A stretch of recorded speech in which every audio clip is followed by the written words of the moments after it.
सबसे पहले बात करेंगे अनुच्छेद 33 की। तो आप लोग देखेंगे कि अनुच्छेद 35 जो है, वो कहता है कि इस भाग के उपबंधों को प्रभावी करने के लिए विधान, यानी कि जो भाग 3 है, उसके अंदर जो मौलिक अधिकार दिए गए हैं, उनको प्रभावी बनाने के लिए जो है, वो क्या विधान है, क्या जो सिस्टम है, उसकी बात करता है। तो अगर हम देखें कि आप वैसे तो इसको बहुत कम पढ़ा जाता है, हम लोग स्टार्ट से ही करते हैं। तो अभी जो पीछे एक एग्ज़ाम हुआ था, शायद था वो सीईटी का ग्रेजुएशन लेवल वाला, तो उसके अंदर ये पूछा गया था कि अनुच्छेद 17 के अंदर एक शब्दावली है कि यह विधि के अनुसार दंडनीय होगा। ठीक है? तो उस शब्दावली को देकर पूछा गया था कि वो दंडनीय जो है, वो उसे लागू करने के लिए जो विधि बनाई जाएगी, वो संविधान के किस अनुच्छेद के तहत बनाई जाएगी। तो उसके अंदर जब दिया गया था, चलो मान लिया कि आपको अनुच्छेद 35 का पता है कि इसमें विधान बनाया जाता है, लेकिन उसके अंदर थोड़ा और आगे जाकर दिया गया था कि आप बताइए कि अनुच्छेद 35 के खंड 1 में दिया गया है या खंड 2 में दिया गया है। दोनों ही ऑप्शन में थे, तो उससे जाहिर सी बात है कि कंफ्यूजन होना लाजमी है। तो अब हम देखते हैं कि इसके खंड 1 में और खंड 2 में क्या दिया गया है। अनुच्छेद 35 का खंड क्या कहता है कि संसद को तो शक्ति होगी और किसी राज्य के विधानमंडल को ऐसी शक्ति नहीं होगी।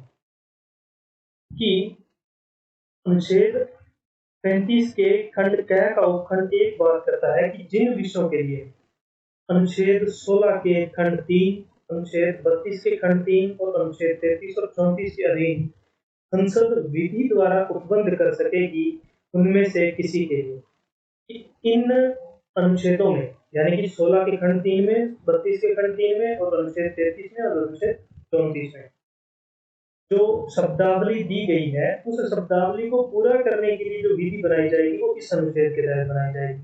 जैसे कि हम लोग अनुच्छेद 34 को पढ़े कि इस भाग के पूर्वगामी उपबंधों में किसी बात के होते हुए भी संसद विधि द्वारा, यानी कि इस टर्म को जो है वो लागू करने के लिए, इस टर्म को जो है वो क्रियान्वित करने के लिए जो है, जो संसद को जो शक्ति दी गई है, वो दी गई है कहाँ? यहाँ। ठीक है?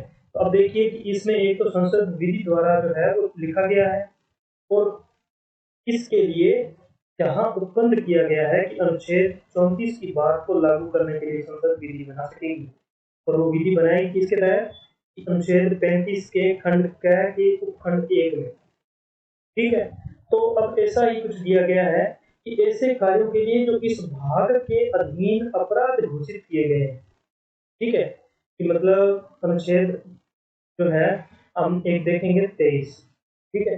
अनुच्छेद 23 क्या कहता है कि मानव का दुर्व्यवहार और बेगार तथा इसी प्रकार का अन्य बलात्सर्म प्रतिषिद्ध किया जाता है, और इस उपबंध का कोई भी उल्लंघन अपराध होगा जो विधि के अनुसार दंडनीय होगा।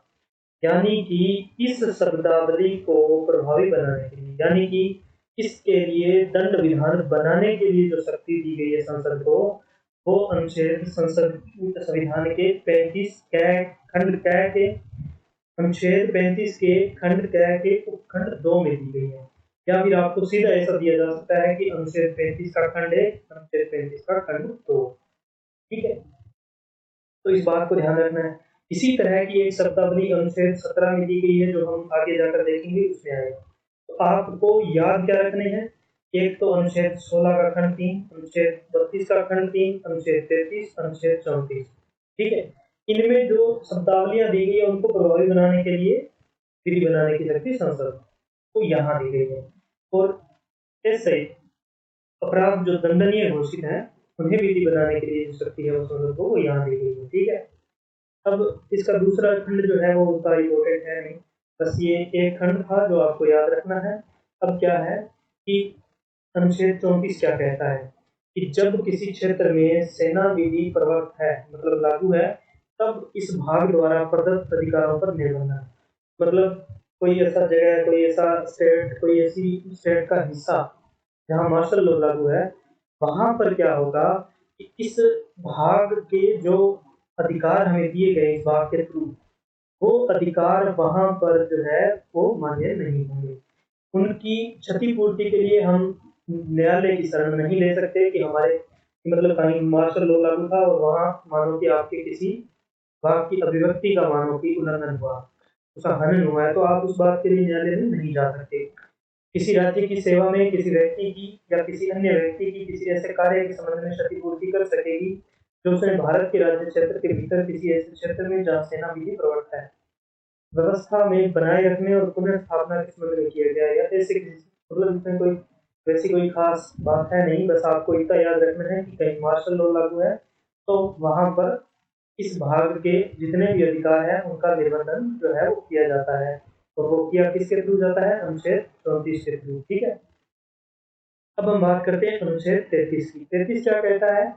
इस भाग द्वारा प्रदत्त अधिकारों का बलों आदि को लागू होने में रूपांतरण करने इस संसद की शक्ति, मतलब कि जो हमारे सशस्त्र बल है, ठीक है, उसके सदस्य लोक व्यवस्था बनाए रखने और भाषांतरण करने वाले बलों के सदस्य हैं, ठीक है, या फिर आसूचना या प्रतिसूचना के प्रयोजन के लिए, मतलब कि जो हमें सूचना का अधिकार है उन उन सब के प्रयोजनों के लिए राज्य द्वारा स्थापित किसी ब्यूरो या अन्य संगठन में नियोजित व्यक्तियों को, कि जैसे आईबी है, सीबीआई है, जैसे एनआईए है, इन सबको खंड क यह क्या कहता है कि खंड क से खंड ग में निर्दिष्ट किसी बल ब्यूरो संगठन के प्रयोजन के लिए स्थापित दूरसंचार प्रणाली में या उसके संबंध में नियोजित व्यक्तियों को, मतलब जो इन सब कामों से जुड़े हैं, ठीक है, उनके लिए इन अधिकारों का रूपांतरण करने की शक्ति जो है वो किसके पास है? संसद के पास। आपको यहाँ ध्यान रखने वाली बात यह है कि आपको ये देखकर पूछा जा सकता है कि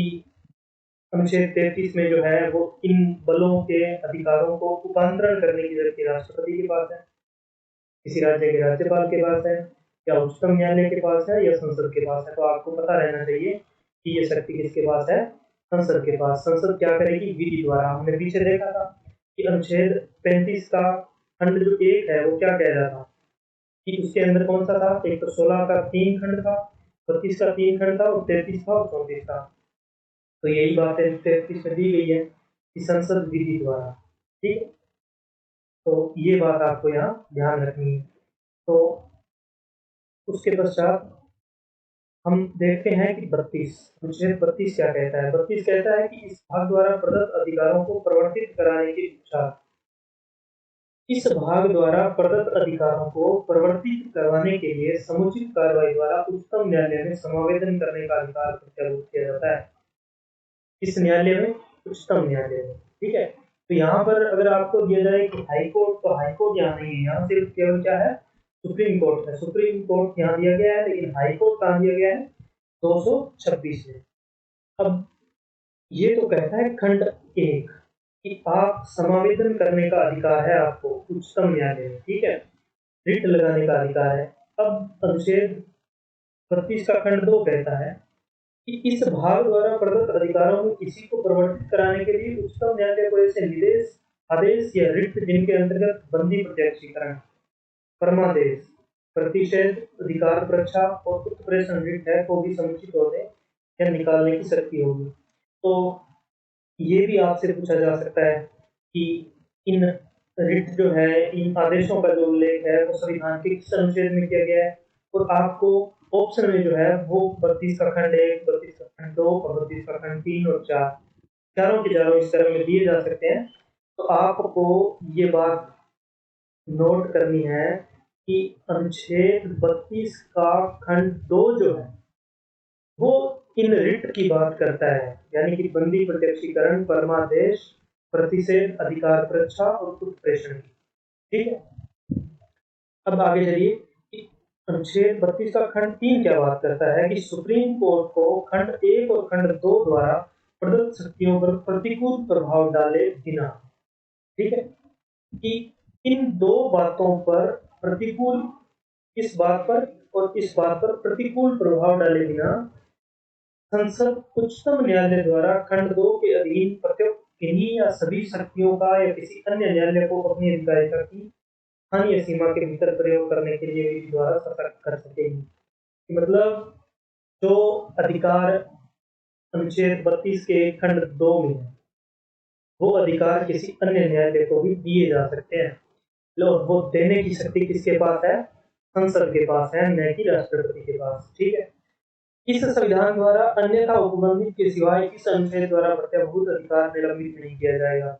ये कोई ऐसी खास बात है नहीं, बस आपको इन तीन की जो टर्म्स है वो थोड़ी थोड़ी ध्यान रखनी है कि समावेदन का अधिकार तो दिया गया है 32 के खंड 1 में, रिट जारी करने की शक्ति जो है वो दी गई है 32 के खंड 2 में, और संसद की शक्ति कि वो क्या कर सकती है, विधि द्वारा यह शक्ति जो उससे अन्य न्यायालयों को प्रदान करने की शक्ति जो है वो किसमें है? खंड 3 में। तो अपने जब 35 पढ़ा था तो उसमें इस खंड का जिक्र था कि 32 के खंड 3 था, और 33 और 34 और एक आगे आएगा उसकी बात की गई थी। ठीक है, तो ये हो गया 32। अब हम देखते हैं अनुच्छेद 29 30 सॉरी, तो वैसे अनुच्छेद 33 देखेंगे कि अब हम बात करेंगे संस्कृति शिक्षा संबंधी अधिकार। ठीक है, तो हम पहले वाली क्लास में देख चुके हैं कि वहां पर एक तो अनुच्छेद 46 था, एक अनुच्छेद 43 था, तो दोनों की दोनों किसकी बात कर रहे थे? जिनमें दोनों में ही शिक्षा का जिक्र था, जिनमें एक में तो था कि 6 से कम आयु के बालकों के लिए, और एक में था SC/ST वर्ग और दुर्बल वर्गों के लिए शिक्षा और अर्थ संबंधी उपाय जो है वो किए जाएंगे, उपबंध किए जाएंगे, उनकी बात की। अब हम देखते हैं कि अनुच्छेद 29 क्या कहता है। अल्पसंख्यक वर्गों के हितों का संरक्षण। भारत के राज्य क्षेत्र या उसके किसी भाग के निवासी नागरिक के किसी अनुभाग को जिसकी अपनी विशेष भाषा, लिपि या संस्कृति है उसे बनाए रखने का अधिकार होगा। ठीक है, कि अब यहाँ बात जो है ध्यान देने योग्य बात यह है कि एक टर्म आई है नागरिकों। वैसे हम देखते हैं कि हमें बताया जाता है कि ये फलां फलां जो अधिकार है वो केवल नागरिकों को यानी कि भारतीयों को प्राप्त है, और फलां फलां जो है वो सभी दोनों को, मतलब जो विदेशी हैं उनको भी और नागरिकों को।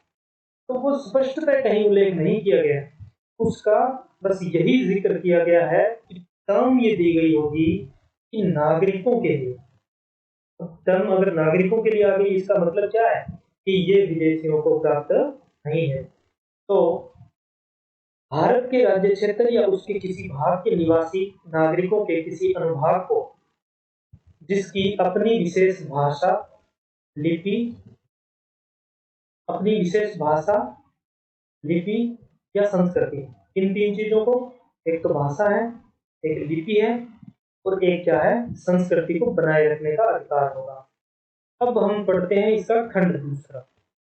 राज्य द्वारा पोषित या राज्य निधि से सहायता पाने वाली किसी शिक्षा संस्था में प्रवेश से किसी भी नागरिक को केवल धर्म, मूलवंश और जाति भाषा के आधार पर, ठीक है, या इनमें से किसी के आधार पर वंचित नहीं किया जाएगा।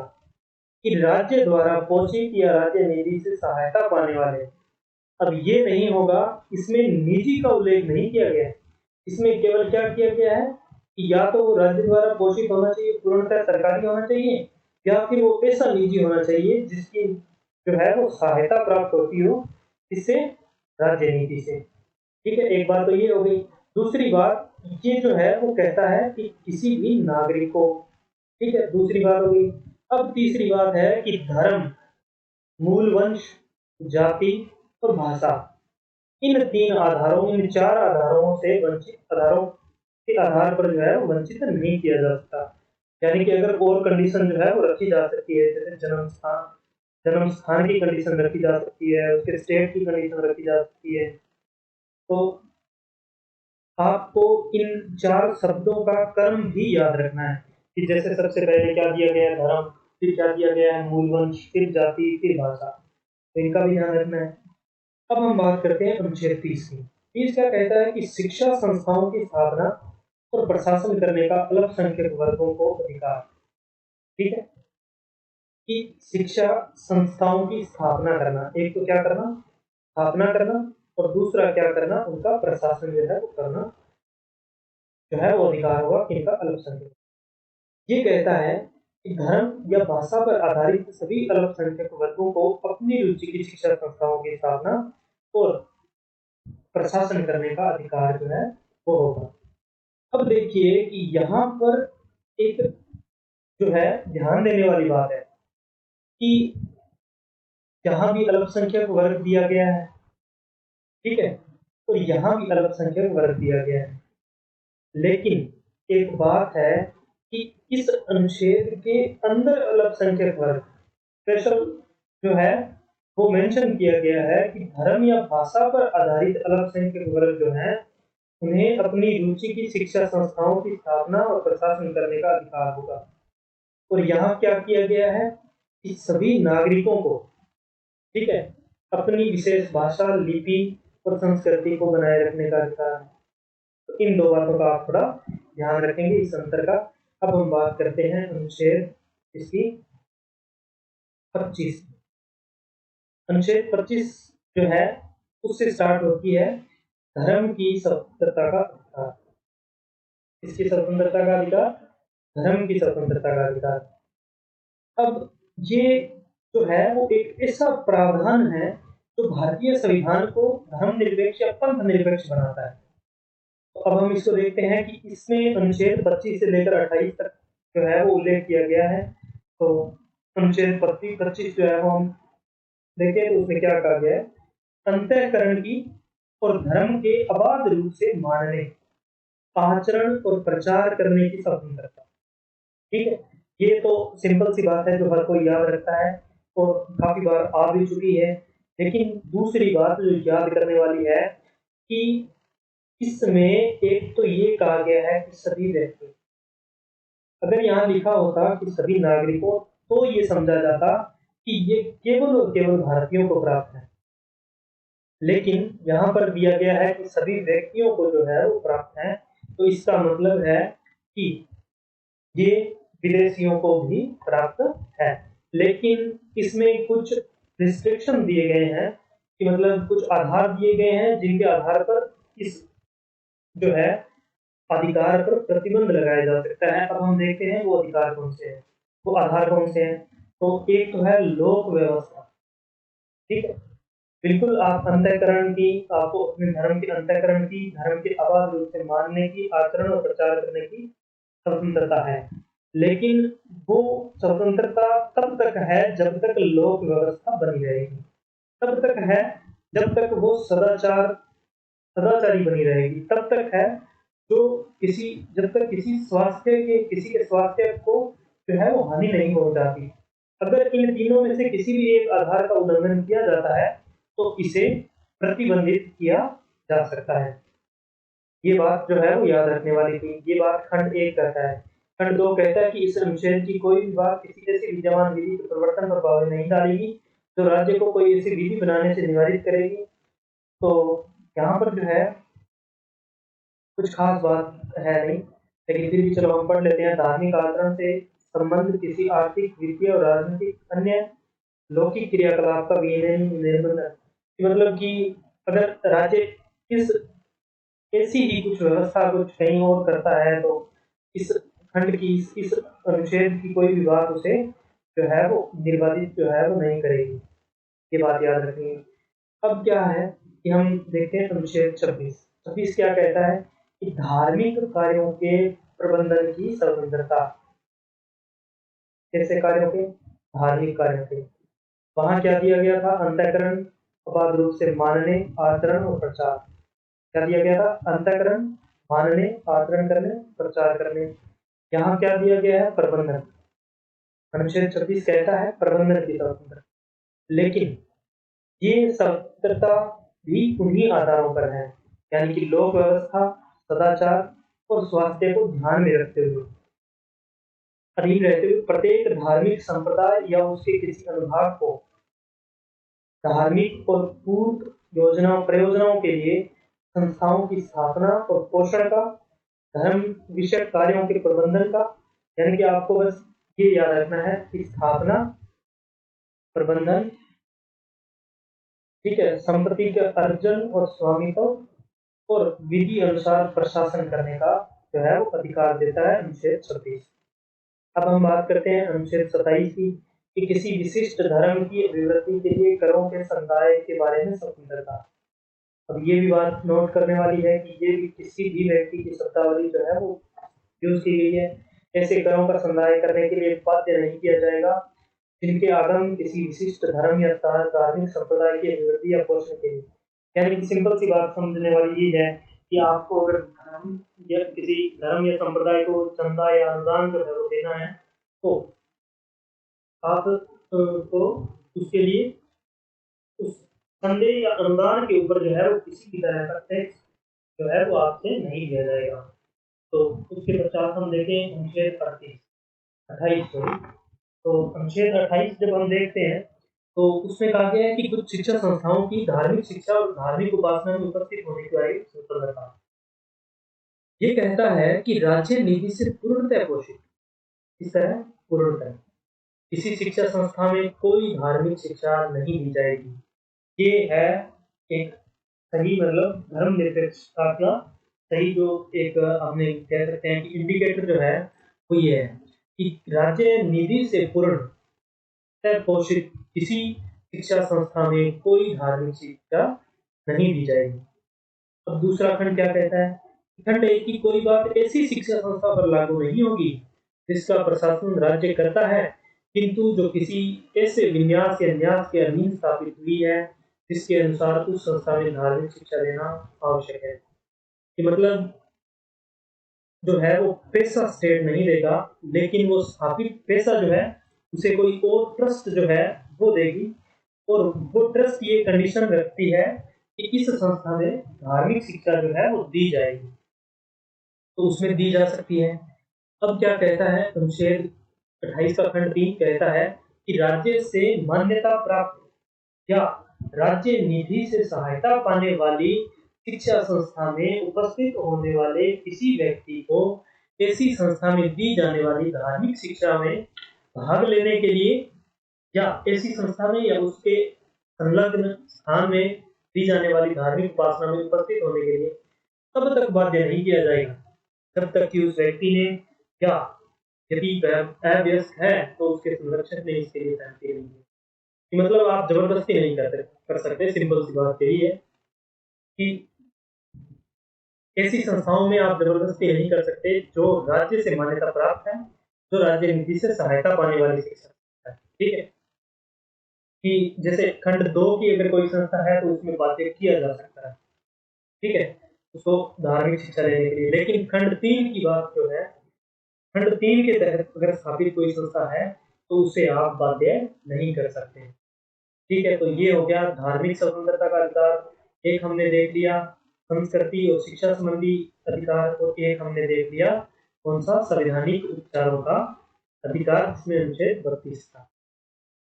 अब हम बात करते हैं आगे, तो अगला है शोषण के विरुद्ध अधिकार। कौन सा अधिकार? शोषण के विरुद्ध अधिकार।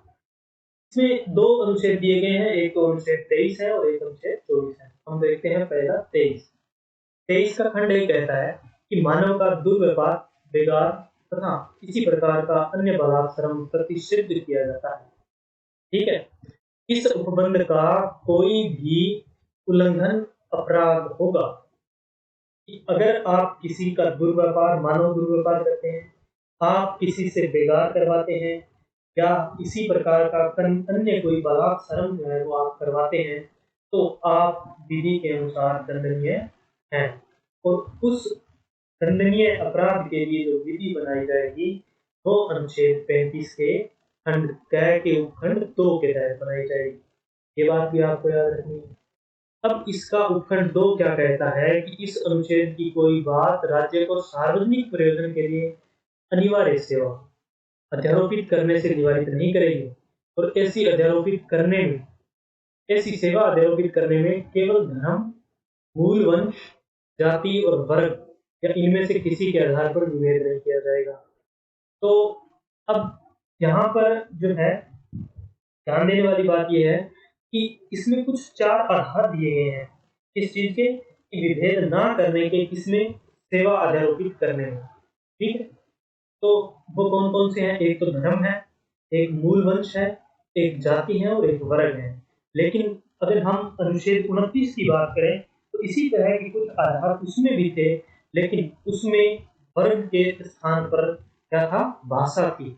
हम एक बार आपको वापस दिखा देते हैं कि धर्म, मूल वंश, जाति ये तीनों सेम थे, लेकिन यहाँ पर जो है अनुच्छेद 29 में क्या है, भाषा दी गई है। ठीक है।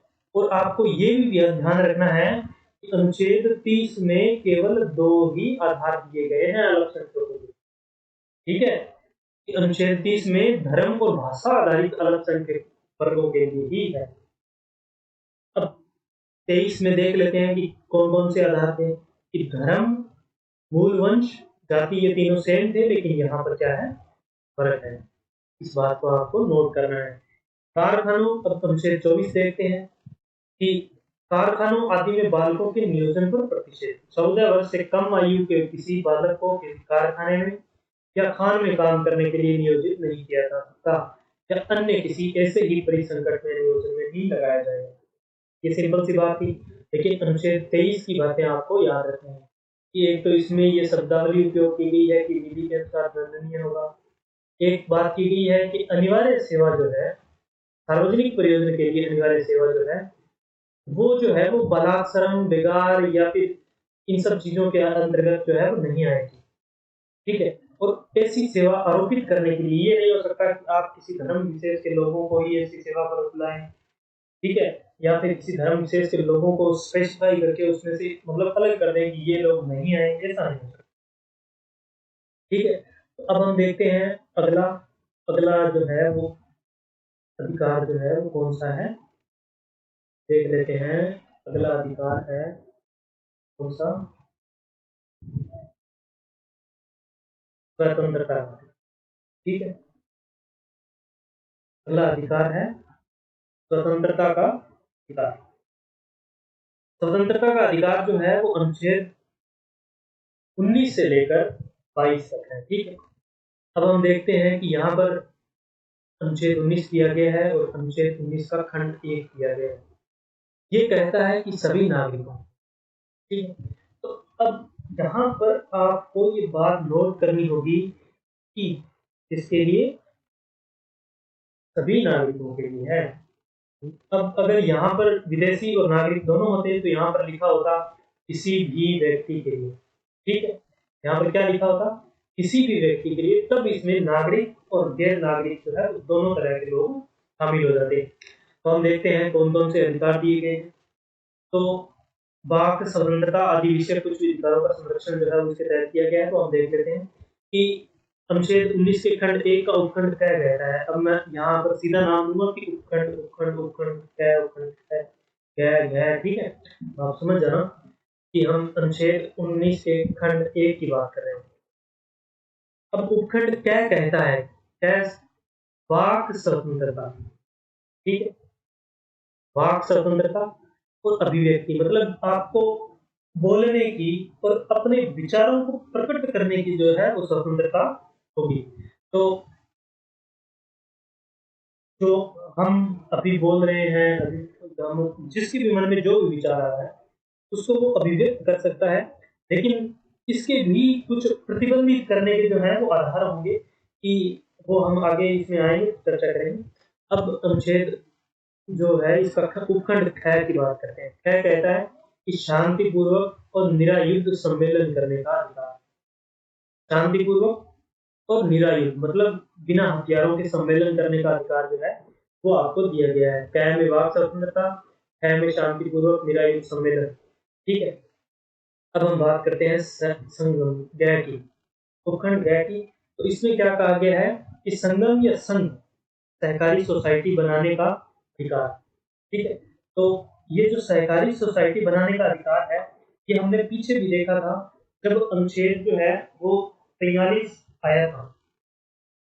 अनुच्छेद 43 जब आया था तो उसके अंदर भी एक अन्य हिस्सा जोड़ा गया था, जो जोड़ा गया था किसे, 97वां संविधान संशोधन 2011 से। ठीक है। तो अनुच्छेद गया कहता है, सॉरी, अनुच्छेद 19 के खंड 1 का उपखंड गया कहता है कि आपको संगम या संघ या सहकारी सोसाइटी बनाने का पूर्ण अधिकार है। अनुच्छेद 19(1) खंड 1 का उपखंड घ कहता है, घ जो है वो कहता है कि भारत के राज्य क्षेत्र में सर्वत्र अबाध संचरण मतलब बिना रुकावट के आपको घूमने की आजादी जो है वो होगी भारत के पूरे क्षेत्र में। ठीक, अब हम बात करें उंगे की। उंगे कहता है कि भारत के राज्य क्षेत्र के किसी भाग में निवास करने, क्या करने, निवास करने और बस जाने का अधिकार। ठीक, अब चय को हटा दिया गया। अब हम बात करते हैं क्षय की। क्षय कहता है कि कोई वृत्ति, उपजीविका, व्यापार या कारोबार करने का अधिकार जो है वो आपको दिया जाता है क्षय के। दोबारा देख लेते हैं। क्या वाक अभिव्यक्ति है, शांतिपूर्वक निरायुक्त सम्मेलन, गैर संगम सहकारी सोसाइटी संघ। यह क्या कहता है, अबाध संचरण, यह से घूमने की। ठीक है, तो इस तरह से आप याद रख सकते हो। ठीक है, अंग्य कहता है कि बसने और निवास करने की स्वतंत्रता। यह कहता है कि वृत्ति, उपजीविका, व्यापार, कारोबार करने की जो स्वतंत्रता है वो आपको होगी, अधिकार जो है वो आपको दिया जाएगा। अब हम बात कर लेते हैं अनुच्छेद 19 के खंड 2 की। खंड 2 कहता है कि उपखंड 1 के कै। अब यहाँ पर ये क्या है कि आपको कुछ आधार बताए गए हैं प्रतिबंधित करने, मतलब कि स्पष्ट सी बात ये है कि आपकी जो वाक और अभिव्यक्ति की जो स्वतंत्रता है उसको जो है वो प्रतिबंधित किया जा सकता है। किन आधारों पर, भारत की प्रभुता,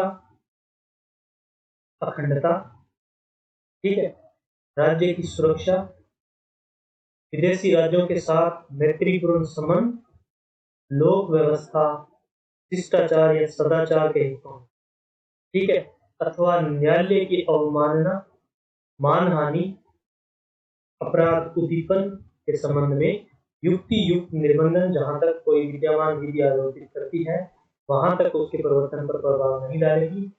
तो सिंपल सी बात है कि आपको समझना है कि आपके बोलने और विचार व्यक्त करने की जो आजादी है उसे निर्बंधित किया जा सकता है। किन आधारों पर, भारत की प्रभुता पर, भारत की अखंडता के लिए, भारत की सुरक्षा के लिए, भारत के दूसरे देशों से मैत्रीपूर्ण संबंधों के लिए, लोक व्यवस्था को बनाए रखने के लिए। मतलब आप जो है वो भड़काऊ भाषण नहीं दे सकते। जिस तरह से पीछे करंट में थोड़ा बहुत चर्चा का मुद्दा रहा हेड स्पीच, तो वो जो है उसको इन आधारों पर जो है वो रोका जा सकता है। अगर कोई ऐसा वक्तव्य जो है वो देता है मीडिया में ओपनली या कहीं सोशल मीडिया पर कहीं भी, तो उसे निबंधित किया जा सकता है इन आधारों पर, लोक व्यवस्था के लिए, शिष्टाचार या सदाचार के लिए।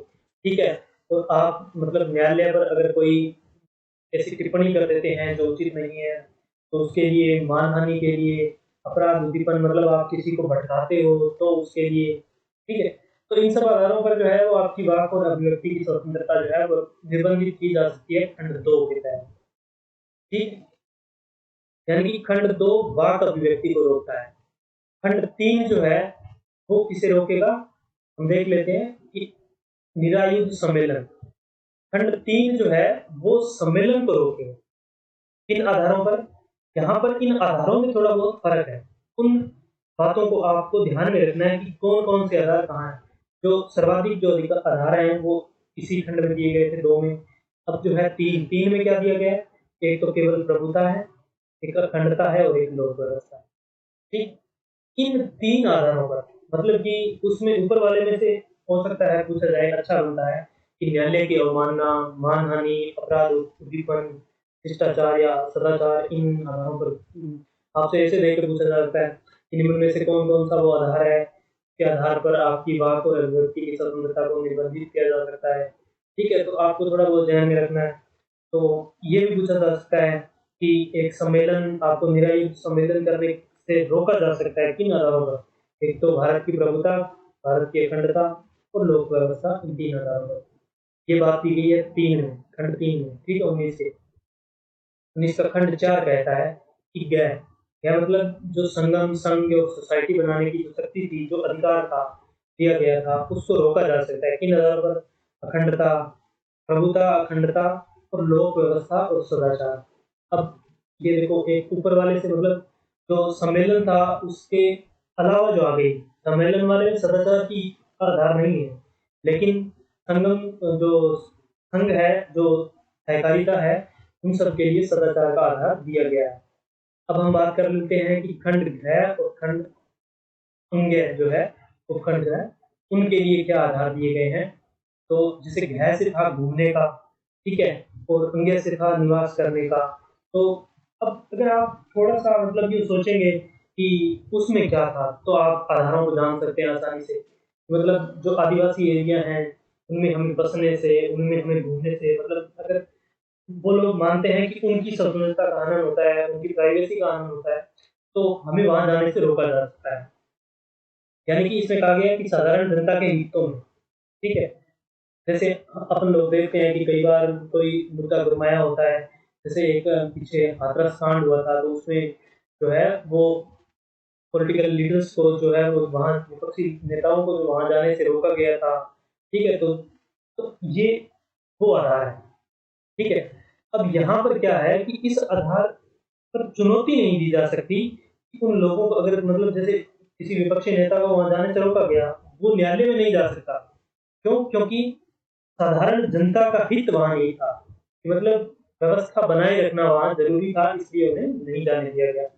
या किसी अनुसूचित जनजाति के हितों के संरक्षण के लिए, मतलब कि कोई एसटी एरिया है, जो टीएसपी एरिया जो होते हैं, उनमें जो है वो बसने मतलब वहाँ आप स्थायी निवास बनाएँ, उसके लिए निर्बंधित आपको किया जा सकता है। तो उसके बाद में खंड जो है, छह छह जो है, वो किसकी बात करता है? छह जो है वो क्षय की बात करता है, ठीक है? तो ऐसा थोड़ा याद रखना आसान रहेगा। अब हम क्षय में देखेंगे तो क्या था? क्षय में एक तो वृत्ति, व्यापार, कारोबार, ठीक है? आजीविका, उपजीविका जो चलाने के जो अधिकार था वो था। तो उस पर जनता के हितों के लिए, ठीक है? तो हमने पीछे भी बात की थी कि अनुच्छेद जो है 39 का जो एक खंड है, वो क्या रोकता है? अर्थव्यवस्था का संचालन जो है वो कहता है कि इस तरह से होगा कि उसमें मतलब उत्पादन और वितरण के साधनों का जो है वो संकेंद्रण जो है वो राज्य रोकेगा। तो उसके लिए जो है वो राष्ट्रीयकरण और वैसी चीज़ों का अपनाया जाता है, ठीक है? तो ये बात भी वही है, ठीक? कि जनता के हितों में जो है वो कारोबार जो है उनको निर्बंधित किया जा सकता है। उस पर युक्ति युक्त प्रतिबंध लगाया जा सकता है।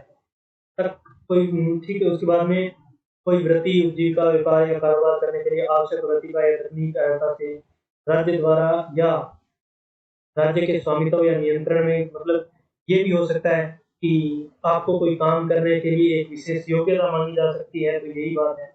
राज्य द्वारा या राज्य के स्वामित्व या नियंत्रण में किसी निगम द्वारा कोई व्यापार, कारोबार, उद्योग, सेवा नागरिकों को पूर्णतः भागत उत्पादन करने का या अन्यथा चलाए जाने से जहाँ तक विद्यमान हो विधि संबंध रखती है। मतलब कि जैसे हम लोग देखते हैं कि परमाणु जैसे रक्षा क्षेत्र है, जैसे रेलवे क्षेत्र है, तो उसमें निजी क्षेत्र को जो है वो उतना योगदान या फिर उसको जो है वो नहीं दिया गया है। इंटरफेस जो है वो केवल किसका है? सरकार का है। तो ये बात वही है कि निर्बंधित की जा सकती है वृत्ति, व्यापार, ठीक है? तो उन सबको इसमें चयन। अब हम देखते हैं कि अनुच्छेद 20 20 क्या कहता है कि अपराधियों के लिए दोष सिद्धि के संबंध में ठीक है? कि दोष सिद्धि के संबंध में संरक्षण, कि कोई व्यक्ति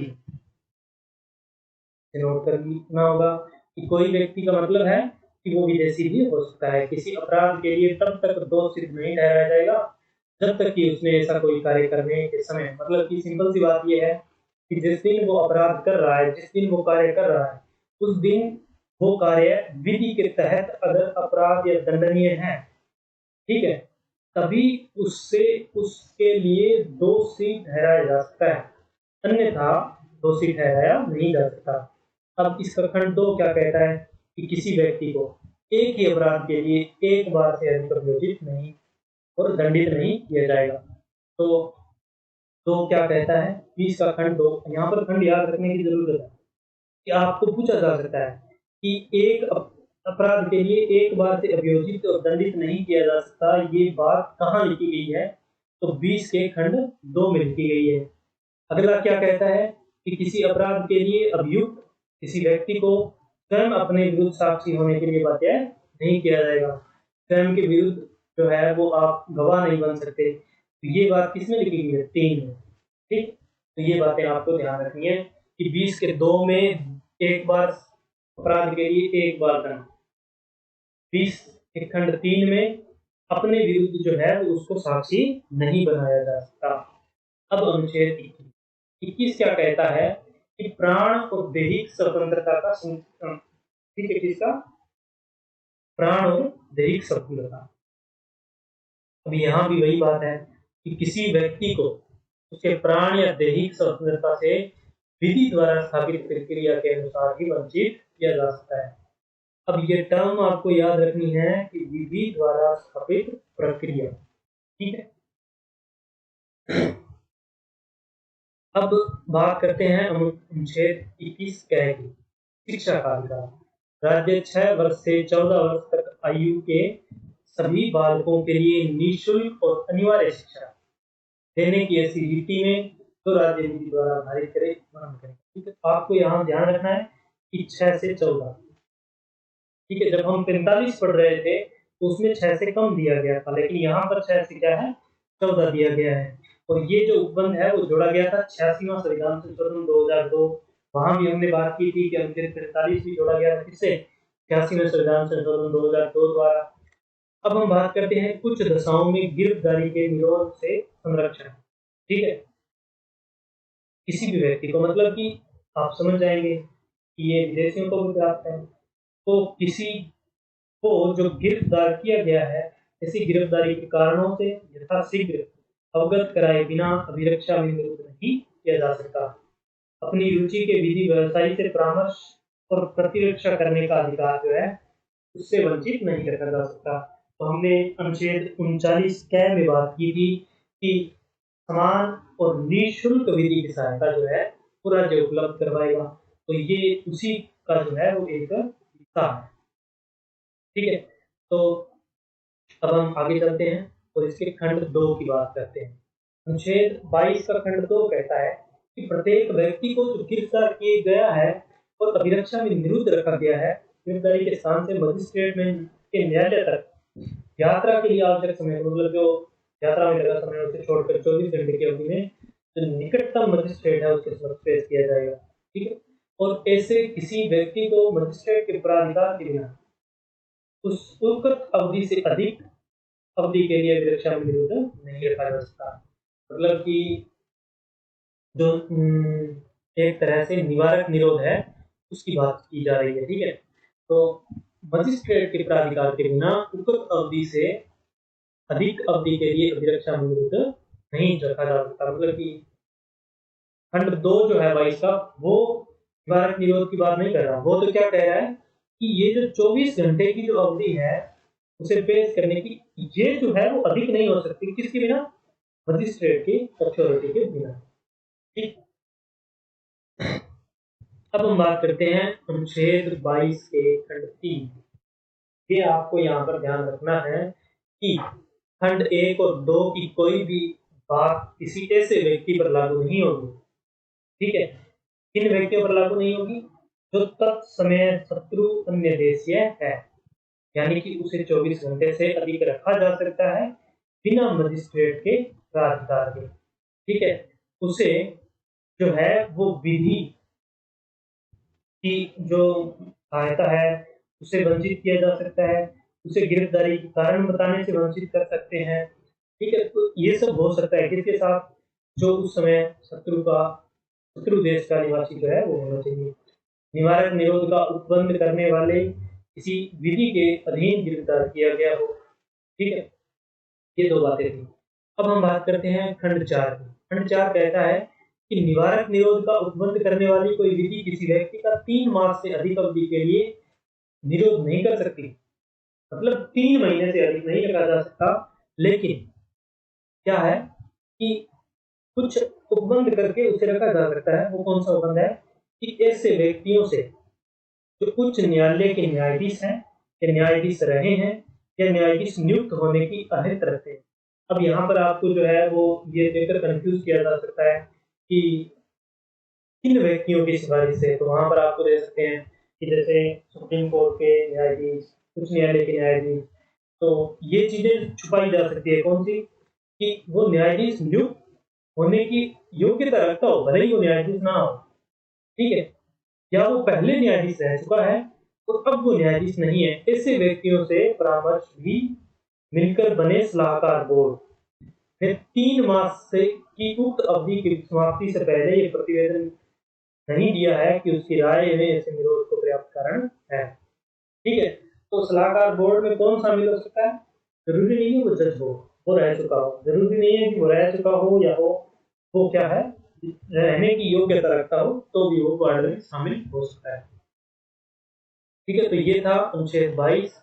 ठीक है, तो 22 के बाद अब उसके खंड 4 के बाद 5 देखते हैं कि निवारक निरोध का उल्लंघन करने वाले किसी विधि के अधीन किए गए आदेश के अनुसरण में जब किसी व्यक्ति को निरुद्ध किया जाता है, तब आदेश करने वाला प्राधिकारी यथाशीघ्र उस व्यक्ति को यह संशोधित करेगा कि वह आदेश किन आधारों पर किया गया है और उस आदेश के विरुद्ध अपलोडन करने के लिए उसे शीघ्र से शीघ्र अवसर देगा।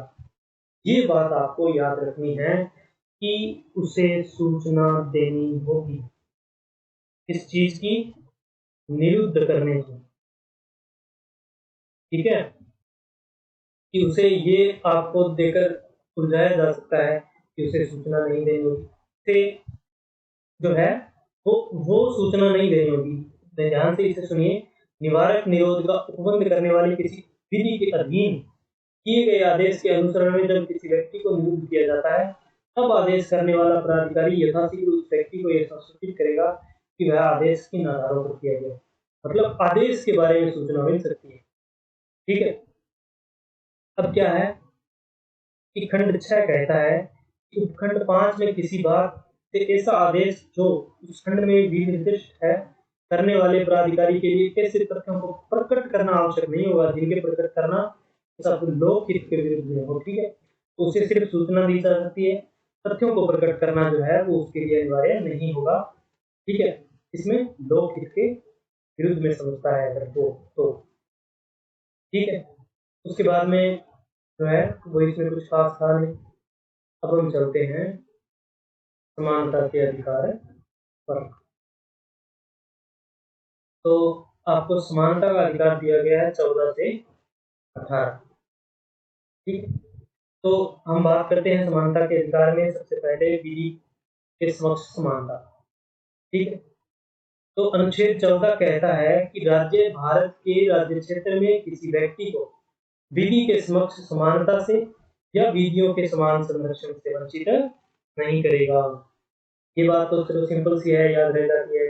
अब क्या है कि यहाँ पर कुछ टर्म्स हैं जो आपको ध्यान में रखनी है कि धर्म, मूलवंश, जाति, लिंग, जन्म स्थान के आधार पर विभेद करना प्रतिषेध। ठीक है, पहली बात किसी भी नागरिक को, ठीक है, कि अनुच्छेद 15 जो है वो भारतीय और विदेशी दोनों को प्राप्त है। किसी भी नागरिक के विरुद्ध, सॉरी, दोनों को प्राप्त नहीं है, ये केवल किसे प्राप्त है? भारतीय को प्राप्त है, क्योंकि इसमें शब्दावली क्या उपयोग की गई है?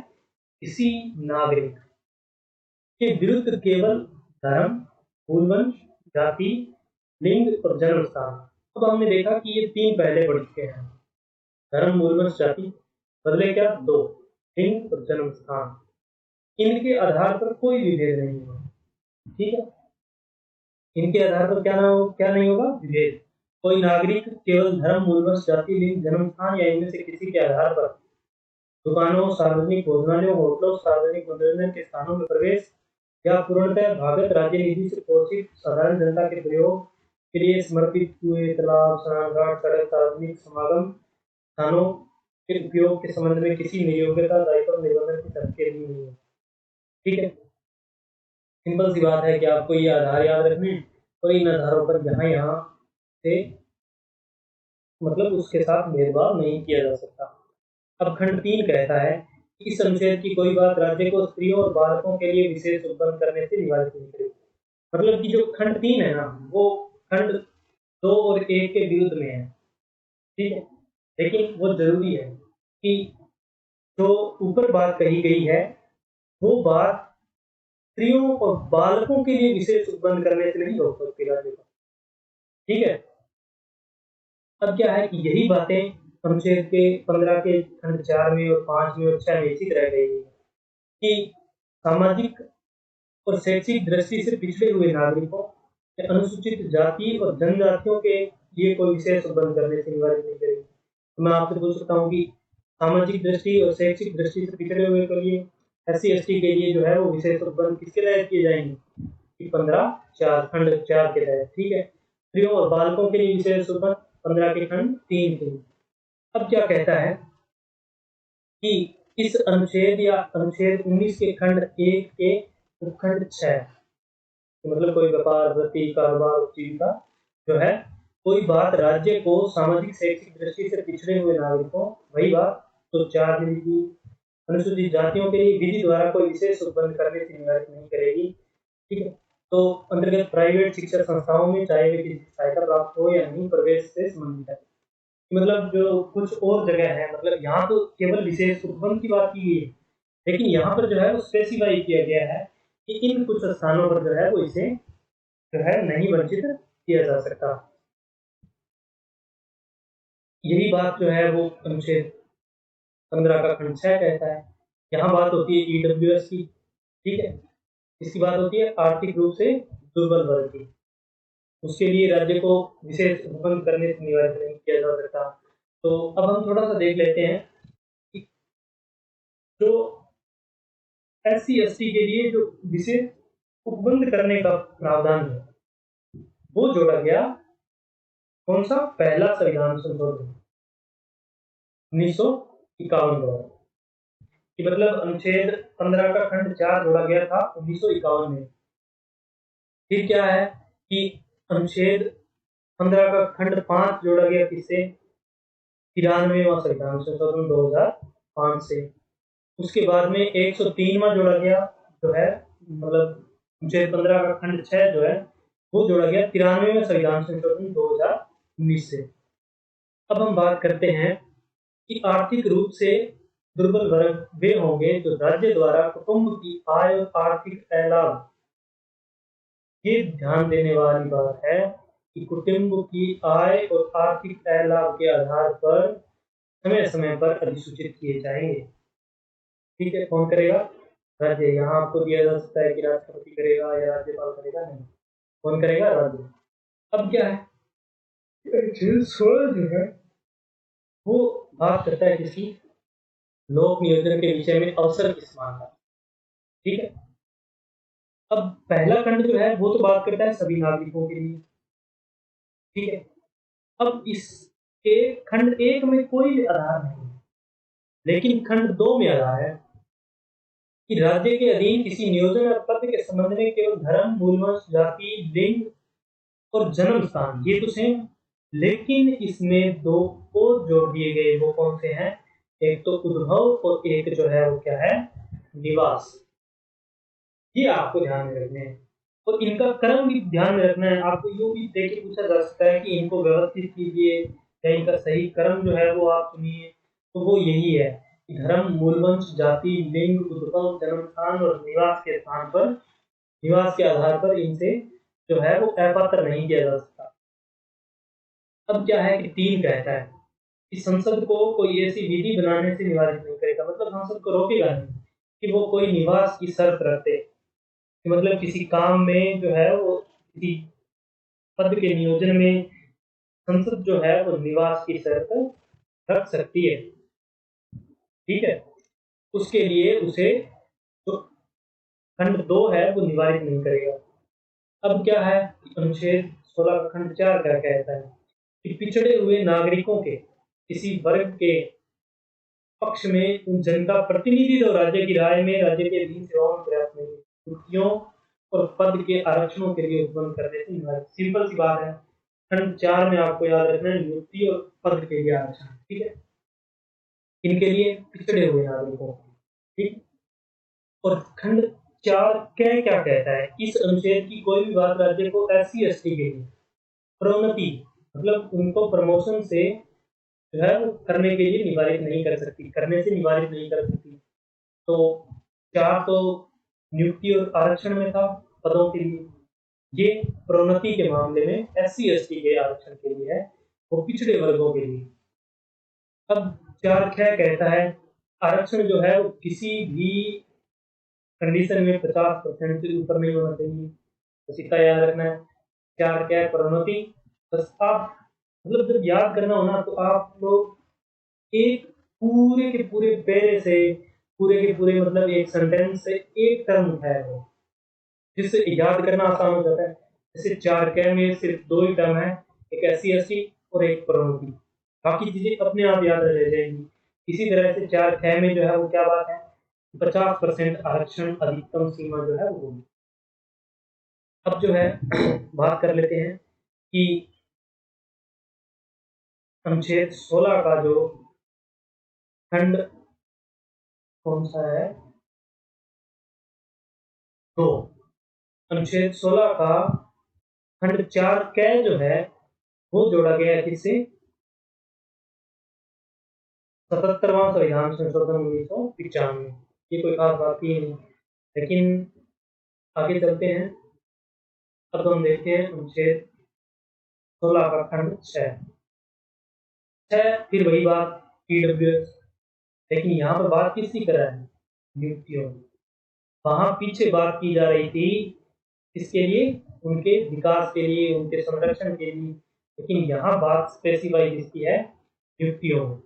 अब हम अनुच्छेद 17 देखते हैं। अनुच्छेद 17 कहता है अस्पृश्यता का अंत, यानी कि आज से जिस दिन संविधान लागू हुआ, अस्पृश्यता का अंत किया जाता है। पर किसी भी रूप में आचरण जो है वो निषिद्ध किया जाता है। अस्पृश्यता से उपजी किसी नियोक्ता को लागू करना अपराध होगा और विधि के अनुसार दंडनीय होगा। अब ये बात हम पहले करके आ चुके हैं कि विधि के अनुसार दंडनीय शब्दावली को क्रियान्वित करने के लिए जो बंद किया गया है वो अनुच्छेद 35 के खंड कै के उपखंड 2 में किया गया है। अब बात है उपाधियों के अंदर। ठीक है, राज्य सेना या विद्या संबंधी सम्मान के सिवाय कोई उपाधि प्रदान नहीं करेगी। अब एक टर्म यहाँ आई। वैसे देखा जाए तो अनुच्छेद 18 जो है विदेशियों को भी प्राप्त है, लेकिन अनुच्छेद 18 का खंड 2 जो है वो क्या है कि विदेशियों के साथ साथ से प्राप्त है। तो भारतीय नागरिक सॉरी अनुच्छेद 18 का खंड 2 जो है वो केवल किसे प्राप्त होगा? भारतीय नागरिकों को ही प्राप्त होगा। भारतीय नागरिकों के अलावा वो अन्य किसी को प्राप्त नहीं किया जाएगा। अब हम देखते हैं अनुच्छेद 18 का खंड 3। ये फिर वही बात आ गई कि ये हो गया कि दोनों को प्राप्त होगा। ठीक है, तो अब हम बात करते हैं कोई भी व्यक्ति जो भारत का नागरिक नहीं है, राज्य के अधीन लाभ या विश्वास के किसी पद को धारण करते हुए किसी विदेशी राज्य से कोई उपाधि प्राप्त करता है तो राष्ट्रपति की सहमति, यहाँ पर क्या बात की गई है? राष्ट्रपति की सहमति आवश्यक है। ठीक है, और यहाँ पे क्या टर्म यूज किया गया है? राष्ट्रपति की सहमति।